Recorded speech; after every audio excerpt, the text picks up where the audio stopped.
మహంకాళమ్మ దేవాలయం ప్రాంగణంలో జరుగుతున్నటువంటి అక్రమాలను చూసి మీ యొక్క సహకారంతో నేను చరిత్రను చెప్పదలుచుకున్నాను. దయచేసి అందరూ శ్రద్ధగా వినవలసిందిగా నా యొక్క మనవి. ఈ యొక్క అమ్మవారికి చెందిన ఏదైతే మాన్యం ఉందో ఆ కాలంలో మాన్యం అందరూ ఈ సమయంలో గిఫ్ట్ అంటున్నారు. కానీ ఆ కాలంలో మాన్యము అనేది ఈ దేవాలయానికి సంబంధించిన ఆలయం, ఈ ప్రాంగణం అంతా. ఈ స్థలాన్ని కబ్జా చేయడానికి పూనుకొని ప్రజల్ని అష్టకష్టాలు పెట్టి సికింద్రాబాద్, హైదరాబాద్లో జరగలేనటువంటి జాతర మహోత్సవాన్ని ఈ ప్రాంతంలో జరుగుతుంది.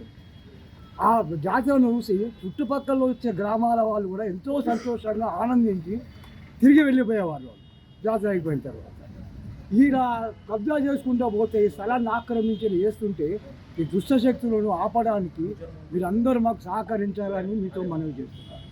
కాబట్టి ఈ స్థలము పెరుమక్క అనే ఆమెకు ఆ రోజు నైజాం పరిపాలన వాళ్ళు ఈమెకు దానంగా ఇచ్చారు. ఆ దానాన్ని ఆమె ఉంచుకోలేక గుడి కట్టి గుడికి దానంగా ఇచ్చింది ఆమె. ఒకసారి దానంగా ఇచ్చిన స్థలాన్ని, వస్తువులు కానీ ఎవరు తిరిగి పొందడానికి అవకాశం లేదు. కాబట్టి ఈ స్థలాన్ని అమ్మవారి పేరు మీద ఉండవలసిందిగా మీ అందరితో ప్రార్థిస్తున్నాను. దయచేసి